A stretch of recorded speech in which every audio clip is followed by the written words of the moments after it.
In the U.S. city of Portland, Oregon, Black Lives Matter protesters and federal law enforcement officials clashed again overnight. The city's mayor is demanding that the federal agents be removed after reports of them driving around in unmarked cars and seizing demonstrators off the streets. The federal agents were deployed by President Trump to restore order after weeks of unrest. Our streets! Our streets! They've been on Portland streets to protest racism every day for more than a month. Mostly peaceful, some have clashed with police and sprayed graffiti on buildings. The Trump administration provoked fury by sending in federal agents. You're not protecting anyone! Go fuck yourself! Officially, their job is to protect federal property like the courthouse. But multiple eyewitnesses report unidentified officers far from those buildings forcefully detaining protesters. They've also used tear gas against the wishes of local authorities. Mr. President, federal agencies should never be used as your own personal army. The words and actions from President Trump and the Department of Homeland Security have shown that this is an attack on our democracy.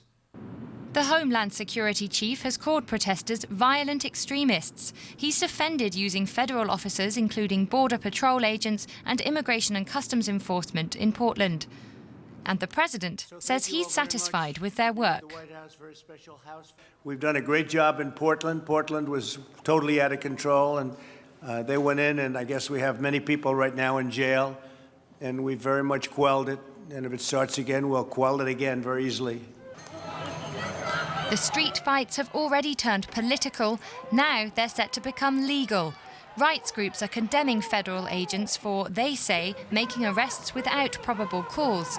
And the state attorney general plans to seek a restraining order against them, followed by a federal lawsuit. U.S. Democratic Congressman and icon of the civil rights movement, John Lewis, has died. He was 80 years old. Lewis began his nearly six-decade career in public service fighting against segregation in the South. He was the last survivor of the Big Six civil rights activists, a group led by the Reverend Dr. Martin Luther King Jr. Lewis died after a prolonged battle with pancreatic cancer. Now let's take a look at the latest developments in the coronavirus pandemic. More than 14 million people have been infected worldwide, and over 580,000 have died. That's according to the latest figures from Johns Hopkins University. The United States has again seen a record daily number of infections, with over 70,000 people contracting the virus this Friday.